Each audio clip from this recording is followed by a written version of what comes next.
My mother was dying of stage 4 pancreatic cancer. My wife said she had breast cancer too. One of them was lying, and it wasn't my mother. How do you tell your dying mother that the daughter-in-law she's prioritizing in her will, the one she's trying to save, is faking the very disease that's killing her? I'm getting ahead of myself. Let me start where it started. 6 months before I knew any of this. 6 months before the hospital billing coordinator called. 6 months before I understood that some people don't just lie. They build entire architectures of deception, brick by brick, and they make you the foundation. It was a Tuesday, late September. Mom had just gotten her diagnosis the week before. Terminal, they said, 6 to 8 months if we were lucky. I'd moved into her guest room to help with appointments, medications, the hospice intake paperwork that makes dying a bureaucratic nightmare. Amanda had been understanding about it, supportive even. She'd said, "Yui, your mom needs you right now. We'll be fine." That Tuesday, Amanda drove out to Mom's place unannounced. I was in the kitchen making Mom's lunch, something soft she couldn't keep much down anymore, when I heard Amanda's car in the driveway. The engine ticked as it cooled. I remember that sound. I remember thinking it was strange she hadn't texted first.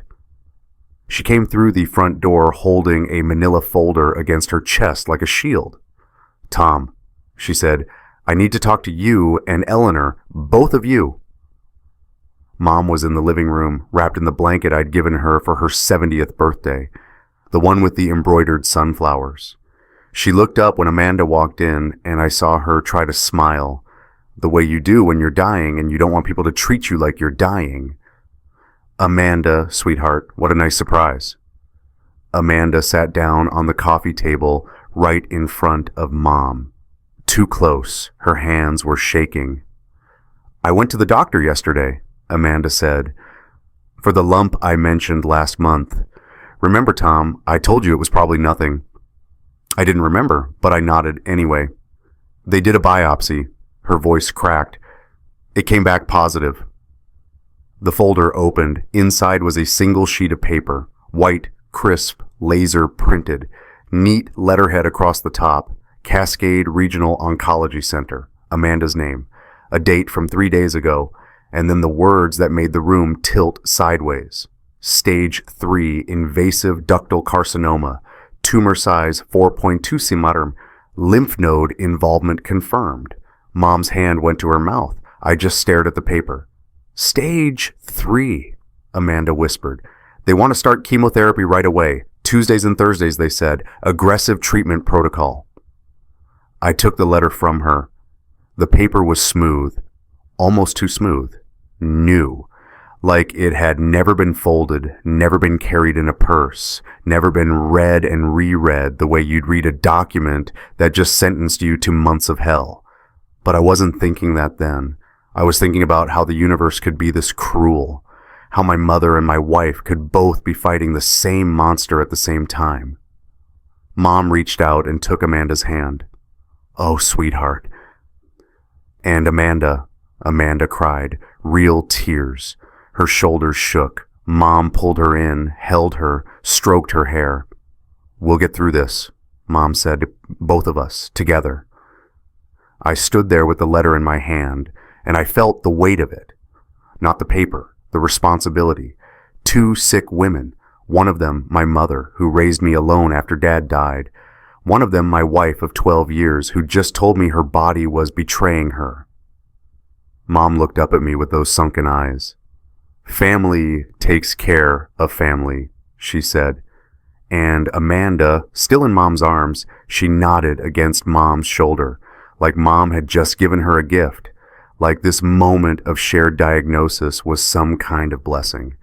I didn't know then that the letter was fake, that Amanda had printed it at home on cardstock from Office Depot, that there was no tumor, no lymph nodes, no chemotherapy protocol. I didn't know that in 6 months I'd be standing at my mother's grave knowing I'd spent her final days protecting a lie. All I knew was that I had to be stronger than I'd ever been, for both of them. The next morning, I called my business partner, Marcus. "I need to step back for a while," I told him. 6 months, maybe more. Amanda's starting chemo. Mom's declining faster than they thought.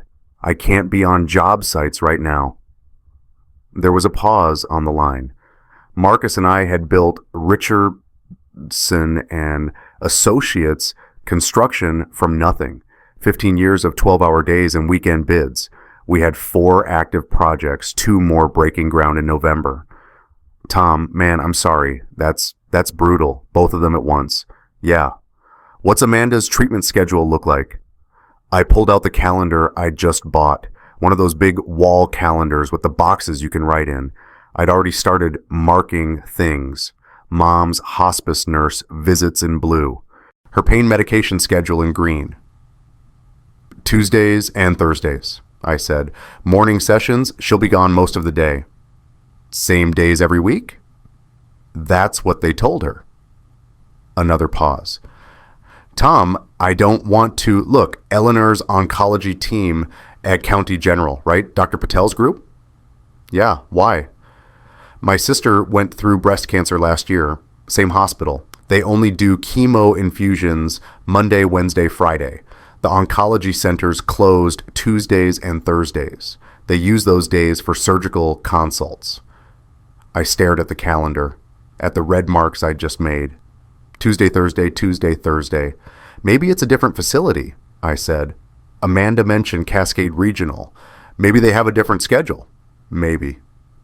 Marcus didn't sound convinced. Listen, take all the time you need. I'll handle the sites. You take care of your family. After we hung up, I sat there looking at the calendar. Marcus's question rattled around in my head like a marble in an empty jar. But then Amanda came downstairs, already dressed, purse over her shoulder. First pre-chemo appointment, she said. They want to do baseline blood work, talk about side effects, all that fun stuff. She kissed me on the forehead. I'll be back by 3. The door closed behind her. I looked at the clock. 9:15 a.m. If she'd be back by 3, that was, almost 6 hours? For blood work and a consultation? I picked up my phone, put it back down, picked it up again. Stop it, I told myself. She's sick. She's scared. You don't interrogate someone who's about to start chemotherapy. But Marcus's voice wouldn't leave me alone.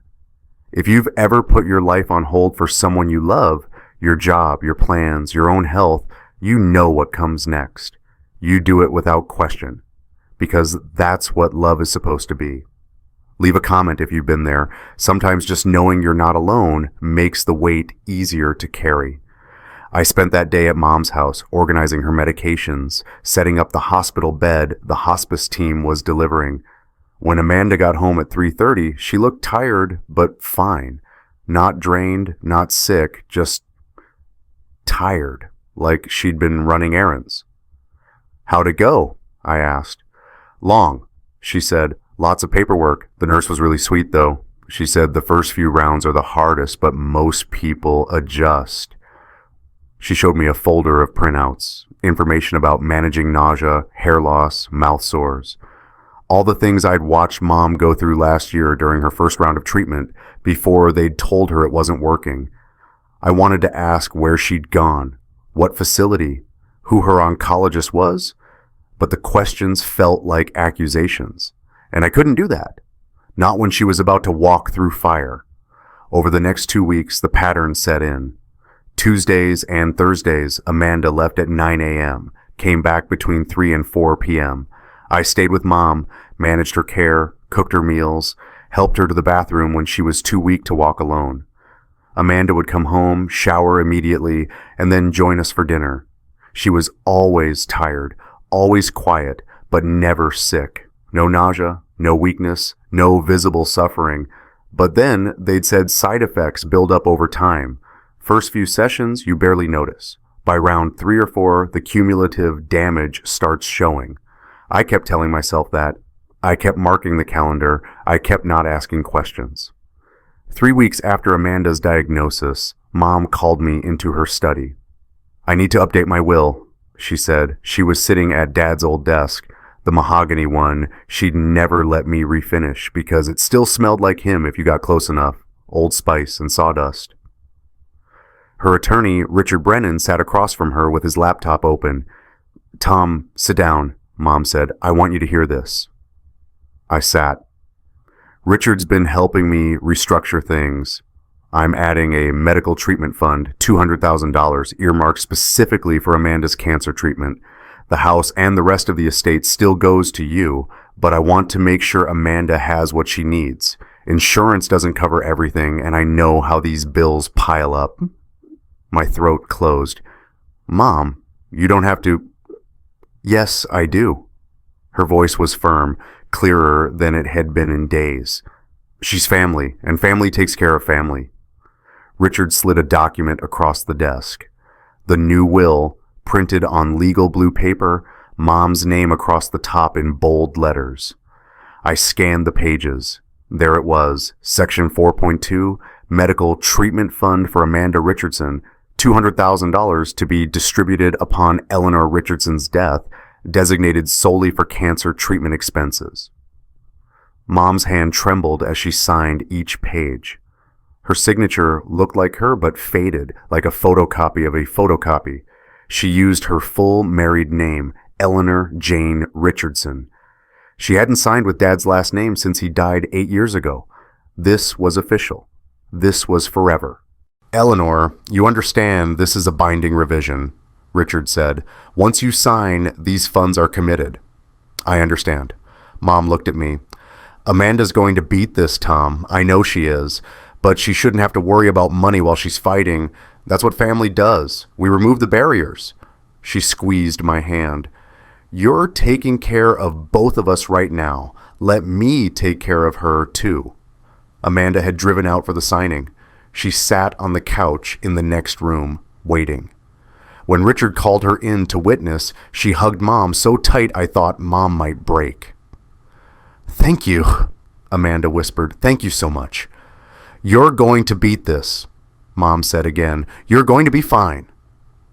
Amanda squeezed back. She pulled away and I saw her hands. Smooth, perfect, French-tipped nails, freshly done. Glossy, professional. The kind of manicure that takes an hour and costs $60. I'd never seen anyone get a manicure the day after chemotherapy. But I didn't say anything. I smiled. I hugged Amanda. I thanked Richard as he packed up his laptop. After they left, Mom fell asleep in her chair.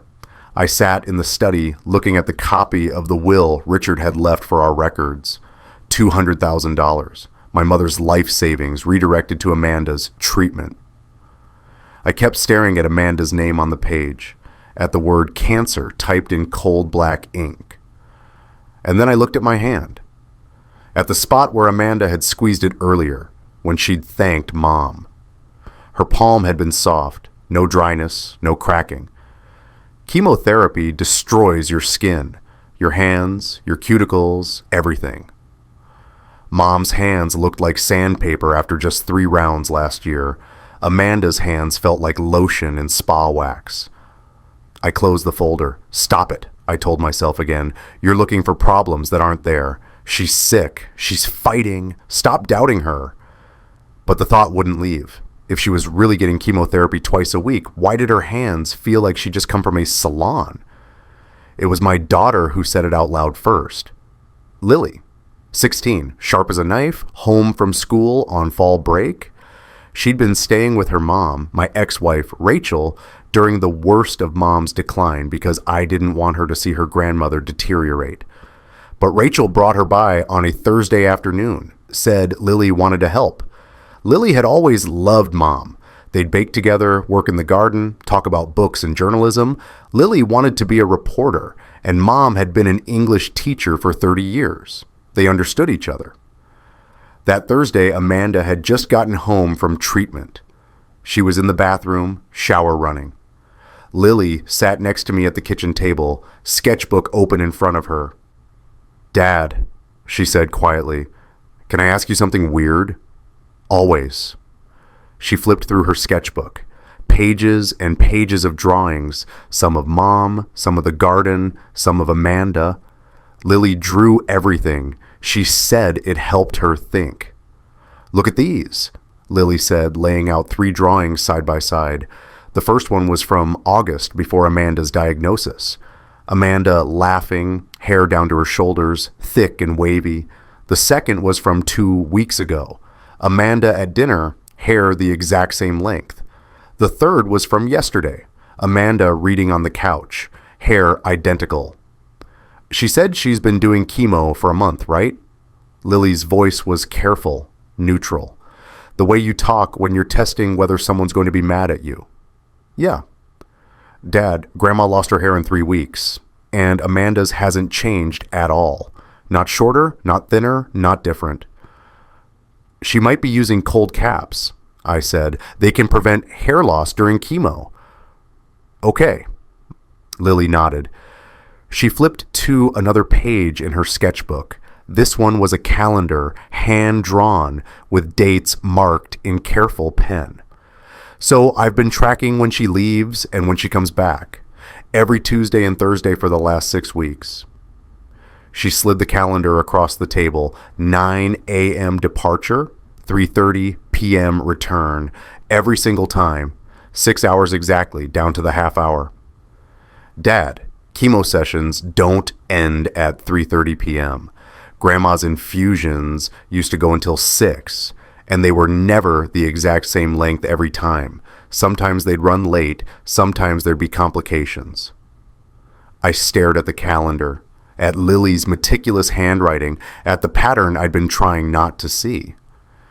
Maybe Amanda's sessions are shorter, I said, a different treatment protocol. Maybe, Lily closed her sketchbook. Or maybe she's not going to chemo. The words hung there. Lily, I'm not trying to be mean. I'm just saying, if Grandma taught me anything, it's that you have to ask questions, even when the answers scare you. Upstairs, the shower turned off. Lily looked at me with those dark, serious eyes, Rachel's eyes, the ones that always saw too much. Just think about it, Dad, please. She left the sketchbook on the table, open to the calendar page. The evidence laid out in blue pen and timestamps. When Amanda came downstairs, her hair was damp, long, thick, perfectly healthy. She smiled at me. I'm starving. Should we order pizza for Eleanor? I said yes. I ordered the pizza. I ate dinner with my dying mother and my supposedly sick wife, and my daughter, who just handed me a bomb disguised as a sketchbook, and I didn't ask a single question. Friday afternoon, Amanda left for errands. She said she needed to pick up prescriptions, stop by the bank, grab groceries, normal things. She took her car, the silver Camry we'd bought 2 years ago. I was loading Mom's dishwasher when my phone buzzed. Left my sunglasses in your car. Can I borrow Amanda's keys to grab them? Lily. I texted back the code to the lockbox on Mom's porch where we kept the spare keys. Didn't think anything of it. Lily came back 20 minutes later. No sunglasses, but her face had changed. Pale. Tight. Dad, come outside. We stood by Amanda's Camry. Lily opened the passenger door and reached into the side pocket, the little storage slot between the seat and the center console. She pulled out a glossy trifold brochure, Serenity Springs Resort and Wellness Clinic. The cover showed couples in plush robes sitting in a mountainside hot tub with champagne glasses, stone pathways through gardens, a spa building with floor-to-ceiling windows. I was looking for my sunglasses, Lily said. I found this instead. She opened the brochure. The inside pages listed services, couples massage, hydrotherapy, aromatherapy, cosmetic consultations, rejuvenation packages, and there on the back panel someone had circled a date in purple gel pen. Amanda's pen, I recognized it. She'd circled Tuesday, October 8th, the same Tuesday she'd told me she had her hardest chemo session yet. The day she came home and went straight to bed, said she could barely keep her eyes open. Dad, look at the address. I looked. Serenity Springs Resort, 4782 Mountain View Road, Pine Haven, WA 98547, Pine Haven, 90 miles north in the Cascades. The same mountains Amanda had told me years ago, back when we first started dating, that she'd never visit again because her college roommate had gotten married there and the whole weekend had been a disaster. She'd said she hated those mountains, said they reminded her of bad memories. I pulled out my phone, Googled the address. The resort was 3 miles from Cascade Regional Hospital, 3 miles from the hospital where Amanda said she was getting treatment.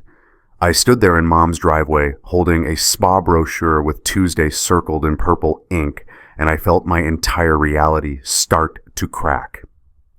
"Dad?" Lily's voice was small, scared. I looked at her, 16 years old, too smart for her own good, staring at me like she was waiting for me to tell her she was wrong, that there was an explanation, that adults don't lie about cancer. "Put it back," I said quietly. "What?" "Put it back where you found it.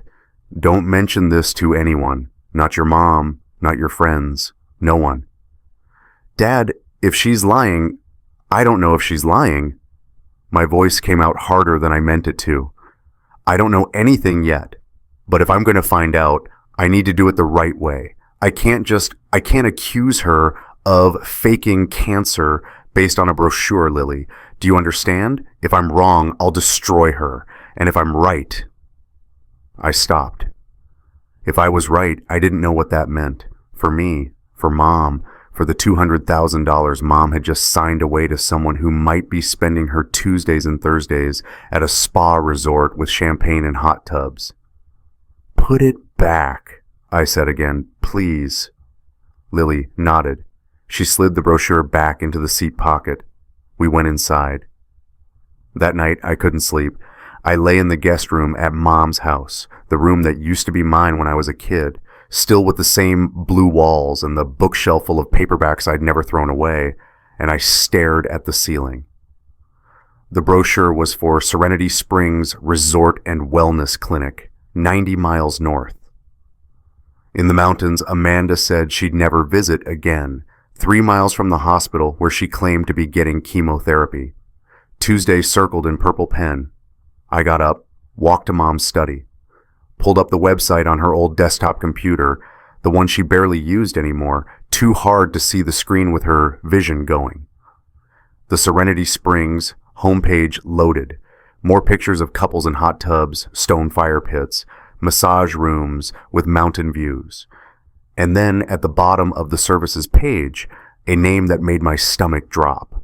Dr. Michael Stevens, MD, cosmetic and reconstructive surgery, on-site consultations available Tuesday, Thursday. Not an oncologist, a cosmetic surgeon. I clicked on his profile. 49 years old. Specialties, Botox, dermal fillers, facial rejuvenation, body contouring. A photo of him smiling in scrubs, handsome in that TV doctor way. Salt and pepper hair, strong jaw. The kind of guy who looked like he did triathlons on the weekends. I sat there in the dark, the computer screen, the only light in the room, and I thought about Amanda's perfect skin, her flawless nails, her hair that never fell out, her energy that never flagged. And I thought about the $200,000 my dying mother had just promised her. I closed the browser, shut down the computer, went back to bed. But I didn't sleep. Because I knew, the way you know things in your gut, before your brain catches up, that Marcus had been right to ask questions, that Lily had been right to track the times, that the brochure wasn't a coincidence. And if I was right about all of this, then my wife, the woman I'd been married to for 12 years, the woman I'd moved in with my dying mother to support, wasn't sick. She was just gone, every Tuesday and Thursday, for 6 hours. To a resort in the mountains, 3 miles from a hospital where a cosmetic surgeon worked on site. I pulled out my phone, stared at Amanda's contact photo, her smiling at the beach last summer, sun in her hair, happy, and I wondered if I'd ever actually known her at all. The phone call came on a Wednesday morning, 3 days after I found the brochure. I was helping Mom with her medication, crushing pills into applesauce because she couldn't swallow whole tablets anymore, when my phone rang. Unknown number, local area code. "Mr. Richardson, this is Margaret Walsh from the County General Billing Coordination Office." I almost hung up. Billing calls while you're watching your mother die feel like insults from the universe. I'm calling about an insurance claim that was processed to your policy. There's been it looks like a routing error. The claim should have gone to a different address, but it came to your mother's residence as the policy's secondary contact. Okay, I said. What claim? A pause. It's for Amanda Richardson, your wife, correct? My hand stopped mid-stir. Applesauce dripped off the spoon. Yes. Mr. Richardson, I need to verify something with you. Is Amanda currently undergoing cancer treatment? The kitchen tilted. Yes. Stage 3 breast cancer. She's doing chemotherapy at Cascade Regional. Why? Another pause, longer this time. Sir, I'm looking at an explanation of benefits that was processed through your insurance on October 15th. It shows several claims submitted under Amanda's name, but they're not for chemotherapy. I set the spoon down, walked into the hallway where Mom couldn't hear me. What are they for? Mr. Richardson, I've worked hospital billing for 22 years. I know what chemotherapy charges look like, the codes, the facility fees, the drug administration costs. These aren't those. Then what are they? I heard papers rustling. Margaret's voice dropped to something just above a whisper. CPT code 1150, botulinum toxin injection. CPT code Wemfthine 9, grafting procedure, cosmetic. CPT code 67900, blepharoplasty repair. That's eyelid surgery. The facility listed is Serenity Springs Wellness Clinic in Pine Haven, and they're billed to a Dr. Michael Stevens. The floor disappeared. That's not possible. I'm looking at the EOB right now, sir. Total billed $18,340. Your insurance covered 60% because the claims were coded as reconstructive. The remaining balance is listed as patient responsibility. When? My voice didn't sound like mine. When were these procedures done? Let me see. September 24th, October 1st, October 8th, October 15th. All Tuesdays. Every Tuesday, Amanda had told me she was getting chemotherapy. Mr. Stevens isn't an oncologist, Margaret continued. He's listed in our system as a cosmetic surgeon with privileges at Serenity Springs. I'm calling because this EOB was mailed to Eleanor Richardson's address. I assume that's your mother? And I wanted to make sure you were aware before the billing statement arrives. I couldn't breathe. Mr. Richardson, are you still there? Yeah. I'm sorry to be the one telling you this, but if your wife told you she's receiving cancer treatment and these are the charges coming through, I think you need to see this paperwork. Can you send it to me? I can email you a copy of the EOB right now. You'll need it if you want to dispute the charges or file a fraud claim. Send it. I gave her my email, hung up, stood in the hallway outside Mom's bedroom, listening to her labored breathing through the door, and felt my entire world reorganize itself around a single, undeniable fact. Amanda wasn't sick.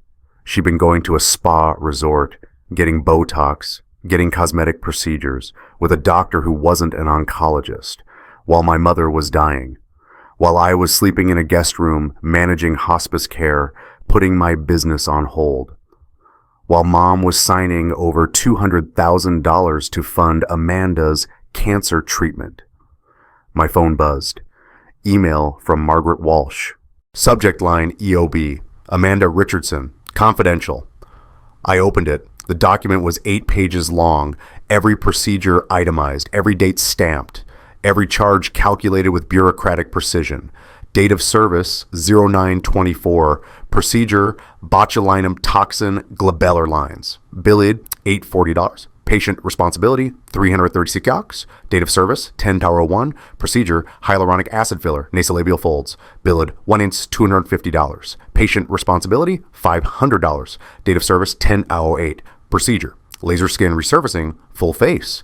Billed $3,200. Patient responsibility $180. On and on.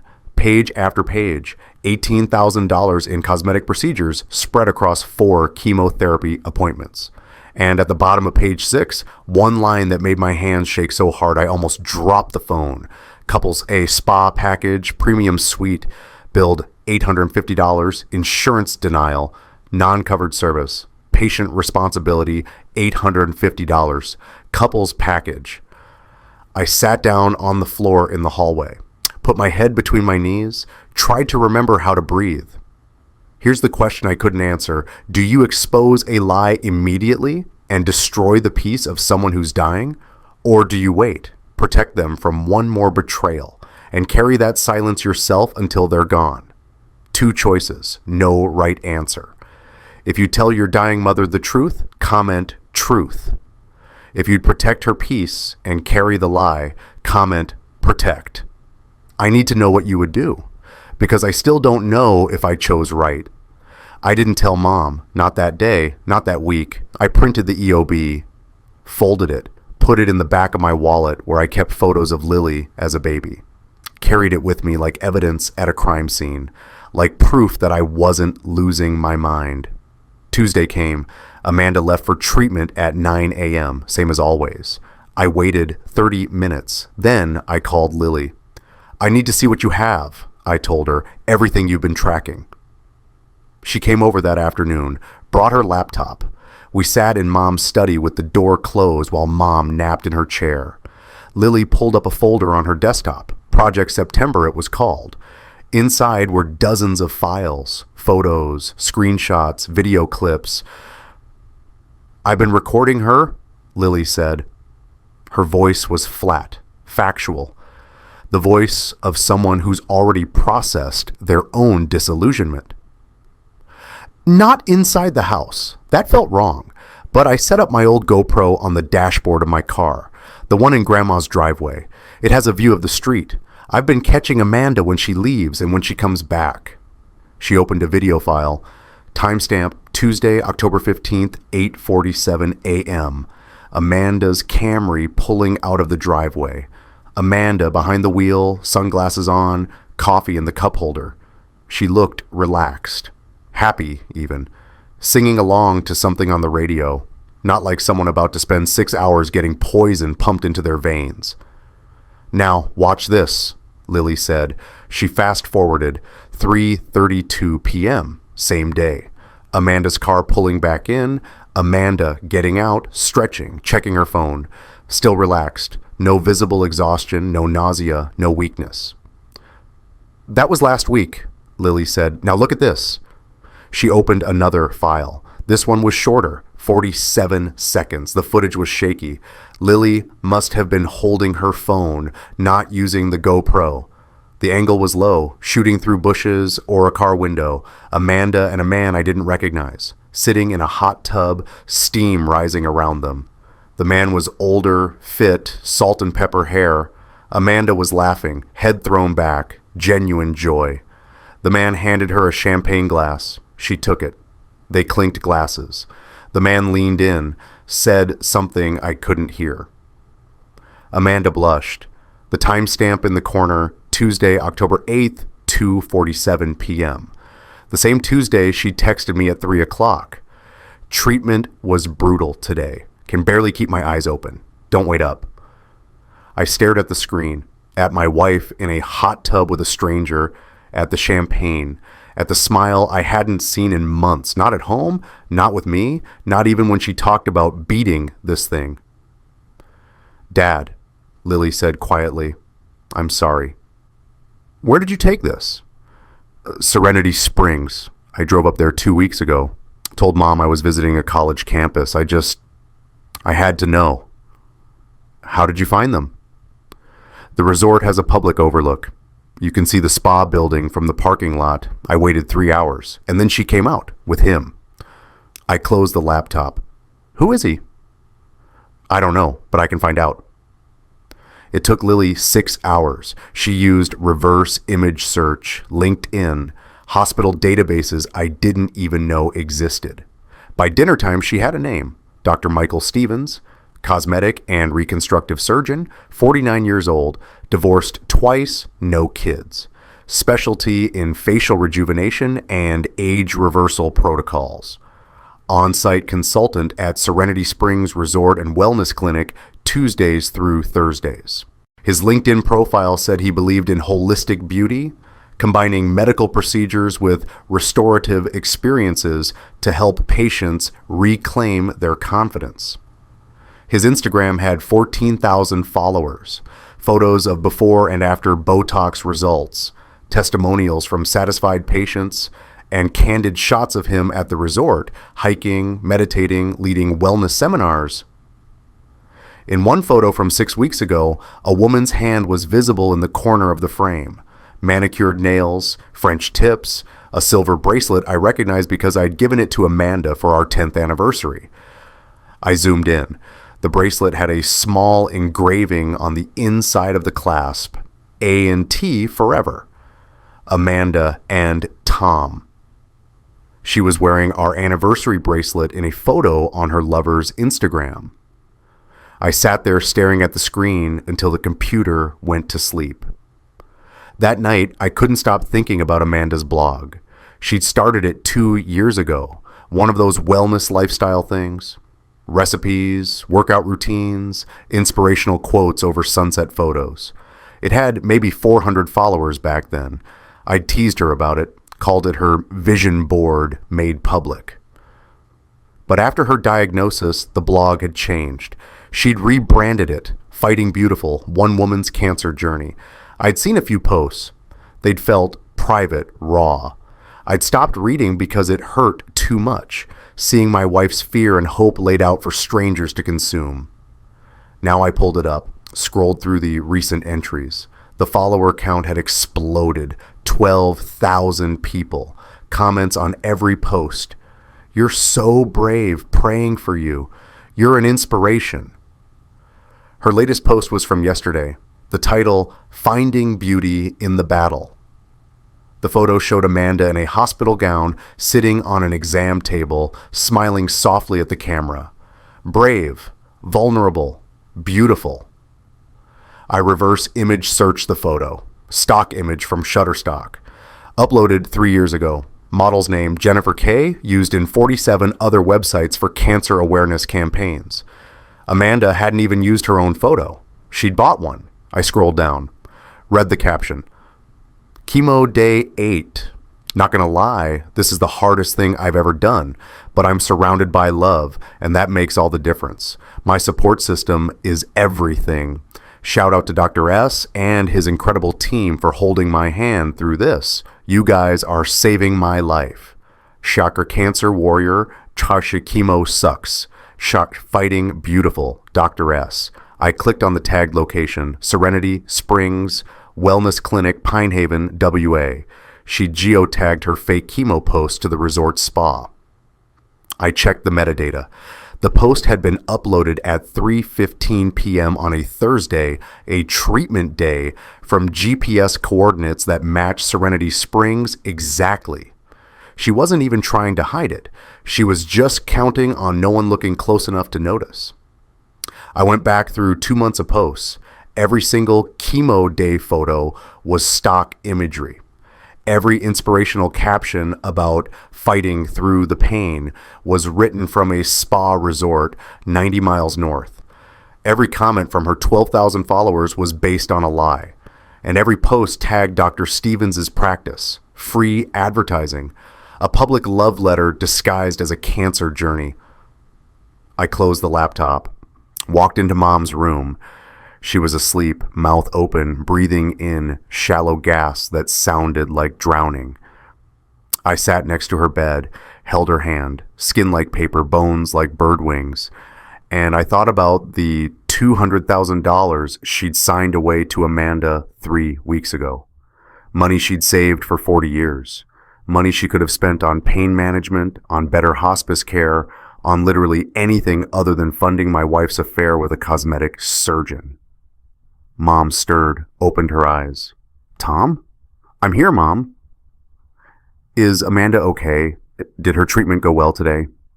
I looked at her, at the woman who'd raised me alone after Dad died, who'd worked double shifts as a high school English teacher to pay for my college, who taught me that honesty was the foundation of everything, and I lied to her face. Yeah, Mom, she's doing great. Doctors are really happy with her progress. Mom smiled, squeezed my hand with what little strength she had left. Good, that's good. She's going to be okay, Tom. I know she is. She closed her eyes, fell back asleep. I sat there in the dark, holding my dying mother's hand, hating myself. The dinner was Amanda's idea. I want to introduce you to Dr. Stevens, she said one morning over coffee. He's been such a huge support through this. His practice is running a support group dinner next week for patients and their families. I think it would be good for you to meet him. And for Eleanor, too. He's worked with a lot of terminal patients' families. He understands what we're going through. She said it so casually, like she wasn't introducing me to the man she'd been spending her Tuesdays and Thursdays with.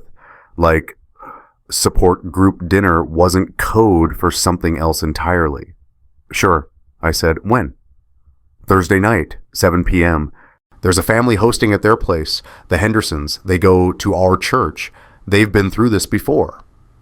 Our church, First Baptist, where we'd been members for 8 years, where Amanda volunteered in the nursery, where everyone knew about her diagnosis because she'd asked them to pray. Of course, she'd weaponized our church community too. Thursday came. I helped Mom into her nicest cardigan, the blue one with the pearl buttons. She insisted on wearing makeup. I want to look alive, she joked. It wasn't funny, but I laughed anyway because what else do you do when your mother makes death jokes? The Hendersons lived in one of those suburban developments where every house looks like a slight variation of the same house. Brick facade, 3-car garage, landscaping designed by committee. Inside, 20 people milled around a dining room table loaded with casseroles and cookies. Cancer families. I recognized a few faces from church, people who'd survived, people who were fighting, people who were losing, and then I saw him, Dr. Michael Stevens, taller than he looked in photos, handsome in person in a way that made me feel immediately inadequate. He wore a blazer over a black t-shirt, the kind of casual, expensive style that said, "I'm successful but approachable." He was talking to an older couple, gesturing with a wine glass, laughing at something the man said. Amanda touched my arm. "That's him," she whispered. "Come on." She led me over. Mom followed, leaning on her walker. "Dr. Stevens, this is my husband Tom and my mother-in-law Eleanor." He turned. His smile was practiced. Perfect. The smile of a man who'd learned how to make people trust him. "Tom, Eleanor, I've heard so much about you both." He shook my hand, firm grip, warm palm. "Amanda speaks so highly of her family. You're doing an incredible job supporting her through this." I wanted to hit him. I wanted to ask him how many Botox injections it took to sleep with someone else's wife. I wanted to show him the insurance EOB and Lily's video footage and watch his practiced smile collapse. Instead, I said, "Thanks for taking care of her. It's my privilege." He turned to Mom, took her frail hand in both of his, like he was blessing her. "And Eleanor, Amanda told me about your own battle. I'm so sorry. You're incredibly strong." Mom's eyes filled with tears. "Thank you, doctor, and thank you for taking such good care of my daughter. She's told me how much you've helped her, how you've been there for her when things get hard." He smiled. "Too comfortable, too familiar." "She's a very special patient." And Amanda, standing between us, she blushed. Not the blush of embarrassment, the blush of someone being praised by someone they're attracted to. The blush I hadn't seen on her face in years, not when I complimented her, not when I told her she was beautiful, not when I said I was proud of her, but for him, for her cosmetic surgeon lover. She glowed. My dying mother was standing 2 feet away, thanking my wife's affair partner for his service, and nobody in the room except me knew the truth. I excused myself, went to the bathroom, locked the door, splashed cold water on my face. In my pocket, I felt the folded edges of the insurance EOB. The paper had become soft from being carried everywhere, touched, checked, refolded. Proof that I wasn't crazy, proof that this was real. I pulled it out, looked at the line items again, the procedures, the dates, the couple's spa package, and I realized I was done investigating. I knew everything I needed to know. The question now wasn't if Amanda was lying. It was when I was going to stop her, and how much damage she'd do before I found the courage to speak. Mom asked me to drive her to her attorney's office the next Monday. "I need to update something in the will," she said. "Final revision. I want to make sure everything's perfect." "Mom, you just updated it 3 weeks ago." "I know, but I've been thinking I want to add language about the medical fund. Make sure Amanda doesn't have to worry about any red tape when the time comes. Richard said it'll only take 30 minutes. I drove her, helped her out of the car, walked her into Richard Brennan's office, the same office where she'd signed away $200,000 to fund Amanda's fake cancer treatment. Richard had the revised will ready. He walked us through the changes, additional clauses, contingency language, protections against insurance disputes. Every word made it harder for me to breathe. "Eleanor, you understand this is now your final will and testament," Richard said. "Once you sign, these provisions are locked. No further changes without a formal revision process." "I understand." "And you're comfortable with the medical treatment fund allocation?" "Completely. Amanda needs it, and I want her to have it without any complications." Mom signed, page after page. Her hand shook worse than last time. Each signature took 30 seconds, looked like a child's scribble, but she got through all 9 pages. Richard witnessed, filed the documents, made copies. "You're all set, Eleanor. This is solid. Tom will have everything he needs when the time comes." "When the time comes, legal speak for when you die."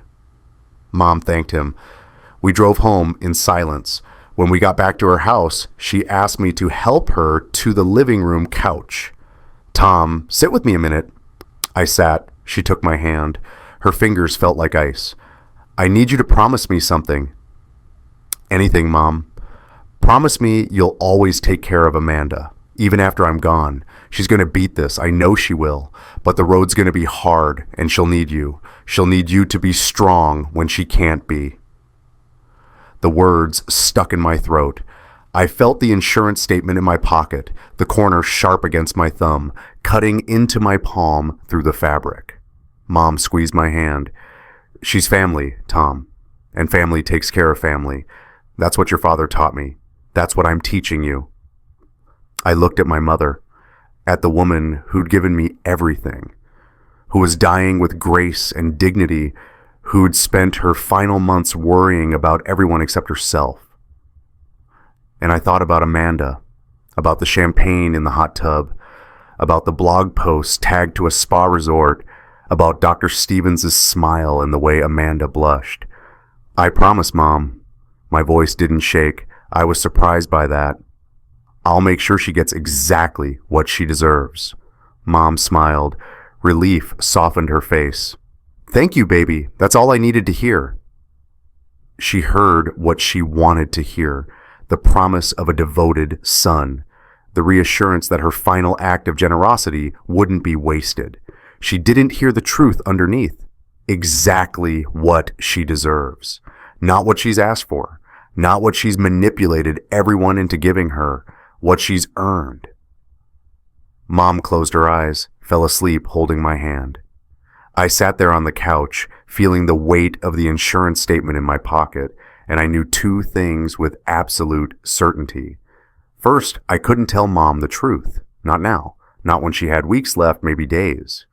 I couldn't destroy her last hope, the belief that she was saving someone, that her money mattered, that Amanda would survive and thrive and justify all this suffering. And second, the moment Mom died, I was going to burn Amanda's world to the ground. I just had to wait. Just had to hold this lie a little longer, until Mom was gone, until she was safe from the truth. But every day I stayed silent felt like another betrayal, of Mom, of myself, of the concept of honesty I'd been raised to believe in. I sat there on that couch and I understood something I'd never understood before. Sometimes love requires you to lie. Sometimes protecting someone means letting them die with the wrong story. And sometimes the cruelest thing you can do to someone you love is tell them the truth. Mom died on a Tuesday, not dramatically, not suddenly. Just a slow fade. Her breathing got shallower, then stopped. The hospice nurse checked her pulse, nodded, made a note on her clipboard. Time of death, 4:47 a.m. Amanda was there. She'd driven over the night before when the nurse said it was close. She held Mom's other hand, cried real tears. I watched her cry over my mother's body, and I felt nothing. No, that's not true. I felt something. I felt the insurance statement in my pocket. I felt Lily's video footage burning on my phone. I felt the weight of 6 months of lies pressing down on my chest like concrete, but I didn't feel grief yet. Grief would come later. First came something else. Clarity. The hospice nurse left after handling the initial paperwork, said the funeral home would arrive in a few hours. Amanda went to the kitchen to make coffee. I heard her moving around, opening cabinets, trying to be helpful. I sat next to Mom's body. Her hand was still warm.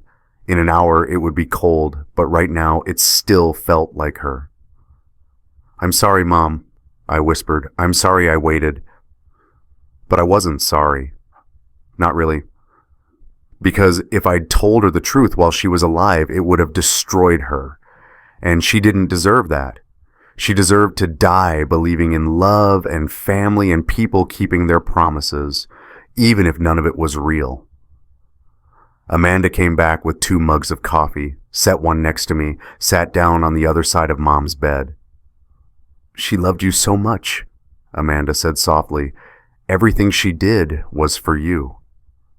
I looked at her, really looked at her, at the woman I'd been married to for 12 years, at the face I'd once known better than my own, and I saw a stranger. We need to talk, I said. Tom, not now. Let's just... Now. Something in my voice made her stop, made her set down her coffee mug carefully like she was bracing for impact. I pulled the folded insurance statement from my pocket, set it on the bed between us, next to Mom's body. Let Amanda see her name on the document. What is this? Read it. She picked it up, unfolded it.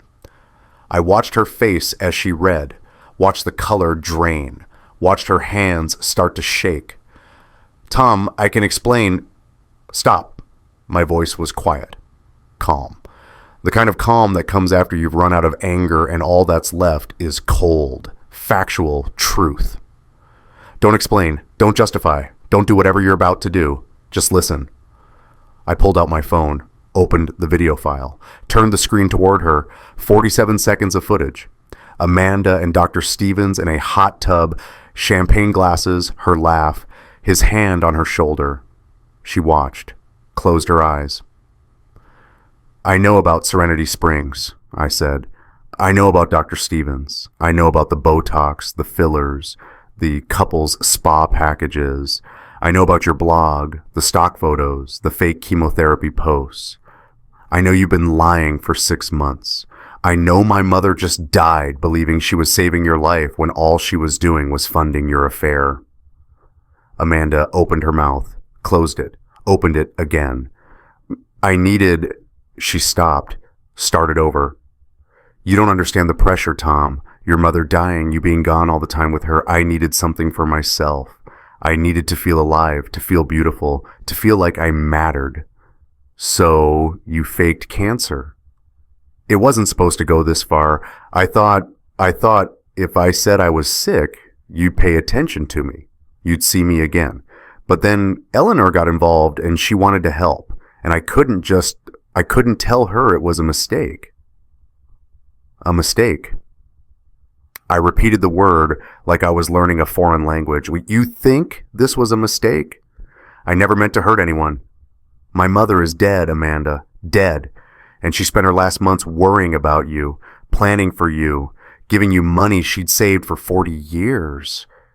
And you were spending Tuesdays and Thursdays getting Botox with your lover while she was dying in this room. Amanda's face crumpled. I'm sorry. God, Tom, I'm so sorry. I know I messed up. I don't know what I was thinking. I'll pay the money back. I'll tell everyone the truth. I'll do whatever you want. Just please don't leave me. I stood up, looked down at her. You want to know what I needed, Amanda?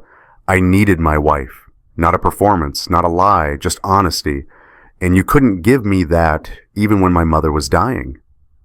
Tom, get out of her house. Pack your things. Go to Dr. Stevens' place. Go to the resort. Go wherever you want. But you're not staying here. And when we get back from the funeral, you're not coming home. You can't just... Yes, I can. I picked up the insurance statement, folded it, put it back in my pocket, and I am. She tried tears, full breakdown, shoulders shaking, makeup running, the same tears that had worked on Mom, the same performance that had worked on everyone. It didn't work on me. I called Lily, asked her to come pick Amanda up, told Amanda to wait outside. After she left, I sat with Mom's body until the funeral home arrived. And finally, I let myself cry. Not for Amanda, for Mom. For the 6 months I'd spent watching her die while protecting a lie. For the promise I'd made that I'd kept in the worst possible way. I'll make sure she gets exactly what she deserves. I'd kept that promise, just not the way Mom thought I would. Mom's funeral was on Saturday. 200 people showed up, former students, church members, neighbors, business associates, everyone who'd known Eleanor Richardson and loved her. Amanda didn't come. I'd told her not to. She'd texted me 50 times since Tuesday. Apologies, explanations, bargaining. I deleted every message without reading past the first line. The service was beautiful. People told stories about Mom, about her kindness, her sharp wit, her dedication to her students. The pastor read from Ecclesiastes, to everything there is a season, and I thought about how Mom's season had been cut short by betrayal disguised as love. After the burial, Richard Brennan pulled me aside. Tom, I need to talk to you about something. It's about Eleanor's will. We stood in the cemetery parking lot, gray sky, November cold settling in. The medical fund provision, Richard said carefully. Eleanor called me 2 days before she died, said she wanted to discuss something. My stomach dropped. What did she say? She asked me about insurance fraud, whether someone could be prosecuted for faking an illness to obtain money. I told her yes, absolutely. She didn't explain why she was asking. But Tom, he looked at me. Did Eleanor know about Amanda? I thought about that night, Mom's final hours, the way she'd looked at me when she asked me to promise I'd take care of Amanda. Had she known? Had she seen through it at the end? I don't know, I said honestly, but I need to show you something. We went back to Richard's office. I gave him everything, the insurance, EOB, Lily's video, screenshots of Amanda's blog, the spa brochures, every piece of evidence I'd been carrying for months. Richard read through it all. His lawyer face, neutral, professional, cracked just slightly when he got to the video footage. Jesus Christ, he muttered. Tom, this is fraud. Multiple counts. Insurance fraud. Potentially inheritance fraud if she intended to use Eleanor's money for non-medical purposes. Can we stop the fund disbursement? Did Eleanor revoke the provision before she died? No, she signed the final version 8 days ago. She didn't know. At least I don't think she knew. Richard was quiet for a long moment. There's something else, he said. Something I couldn't tell you before because of attorney-client privilege. But now that Eleanor's gone...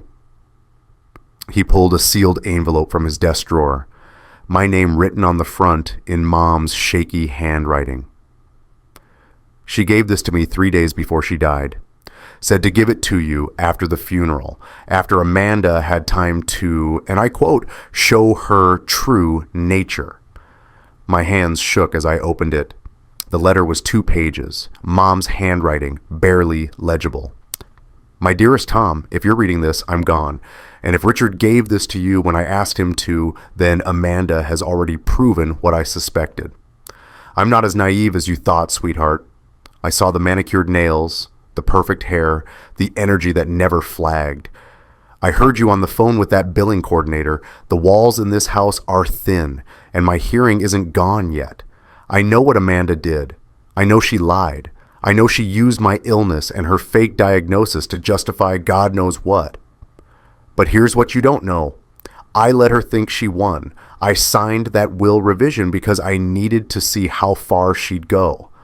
I needed you to see it too, because you're a good man, Tom, too good.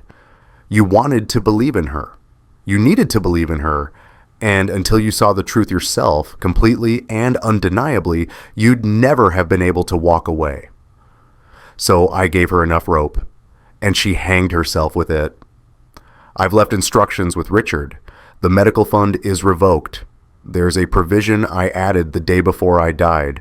If Amanda is found to have committed fraud related to medical claims, the fund dissolves and the money returns to the estate. Richard has the documentation to pursue that if needed.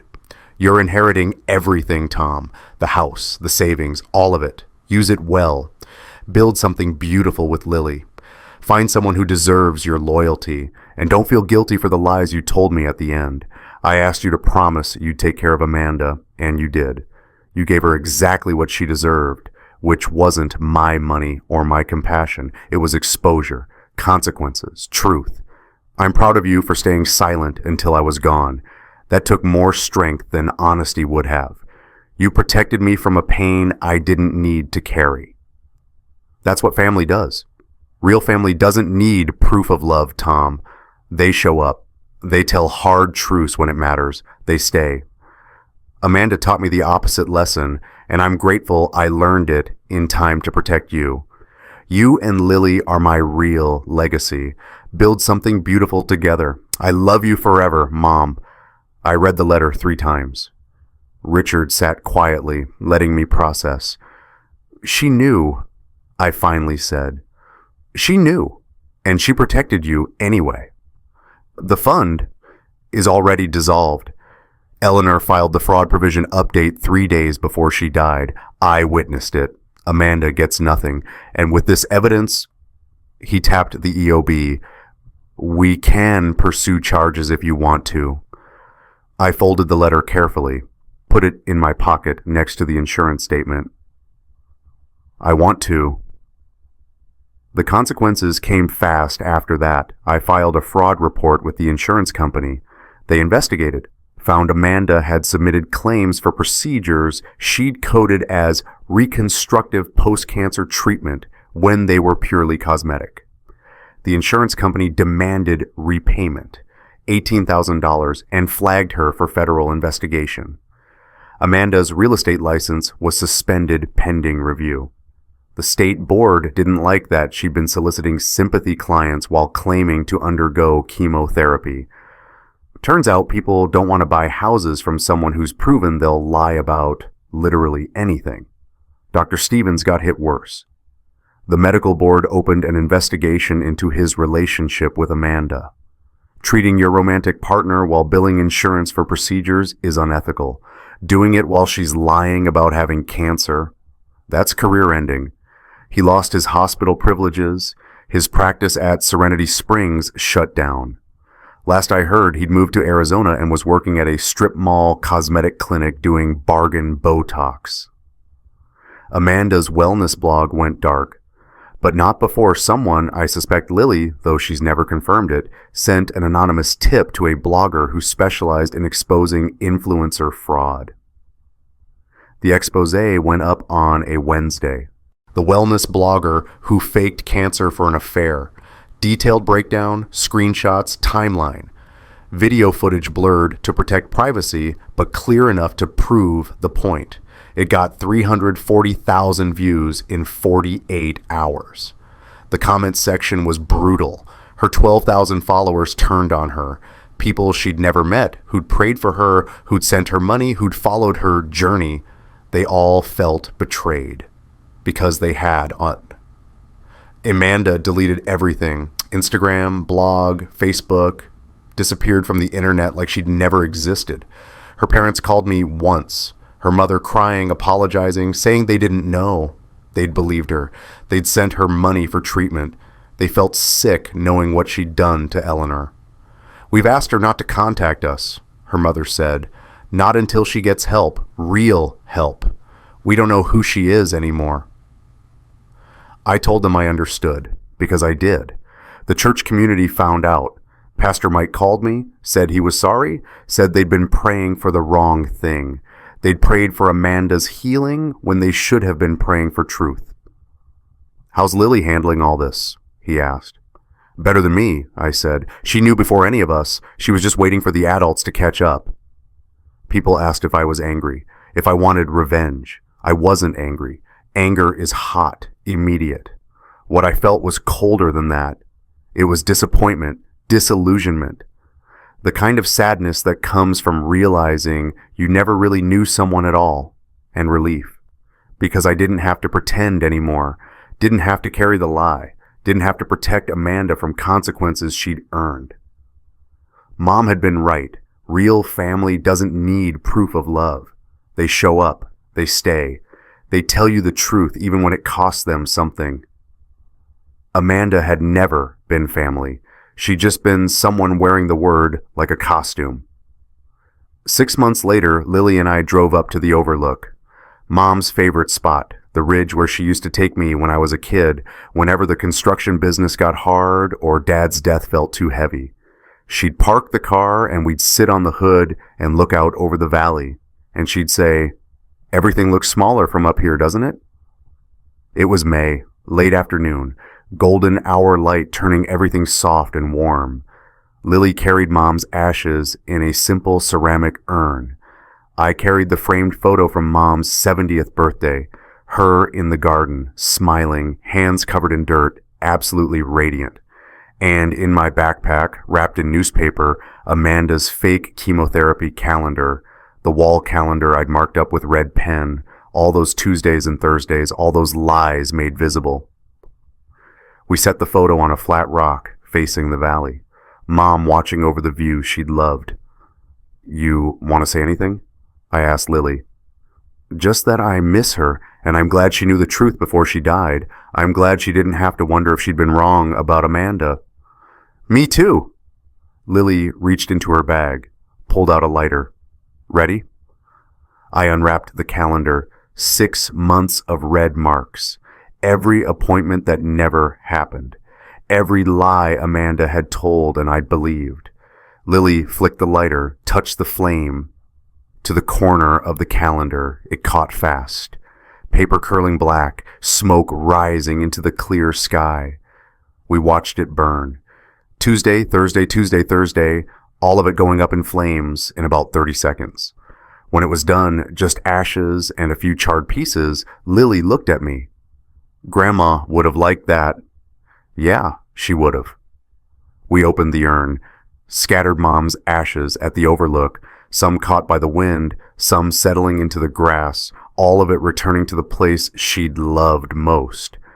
I read Mom's letter out loud, the whole thing, every word. When I got to the end, "Real family doesn't need proof of love," Lily was crying. "She was right," Lily said, "about everything." She usually was. We sat there as the sun set, didn't talk much, didn't need to. The construction company was doing well, better than before actually. Marcus and I had landed 2 major contracts.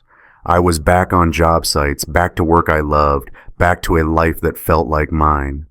Lily had gotten accepted to Northwestern's journalism program, early admission, full scholarship. She was going to be a reporter, exposing lies, chasing truth, making the world a little more honest. Mom had set up a fund for her education, not from the fake medical fund that had dissolved, from her real savings. Money Lily had actually earned by being the person Mom raised me to be. Eleanor's legacy wasn't money, it was integrity. It was the kind of strength that lets you stay silent when silence protects someone you love, and the kind of courage that makes you speak up when speaking saves them. Amanda, I heard she moved to Portland. Got a job under a different name. Started over somewhere nobody knew her story. I hope she got help. I hope she figured out why she'd done what she'd done. I hope she found some version of peace. But I didn't forgive her. Forgiveness wasn't mine to give. That belonged to Mom. And Mom was ashes in the wind now, free from betrayal, free from lies, free from the weight of loving people who didn't deserve it. Lily and I packed up, took one last look at the valley. You okay, Dad? Yeah, kid, I am. And I meant it.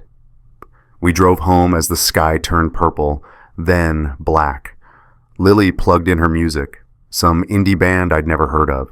I let it play. We didn't need to talk. Family takes care of family, real family, the ones who show up, the ones who stay, the ones who love you enough to tell you the truth, even when the truth burns everything down. That's what Mom taught me. That's what I'd teach Lily. And that's what Amanda never understood. You can't fake family.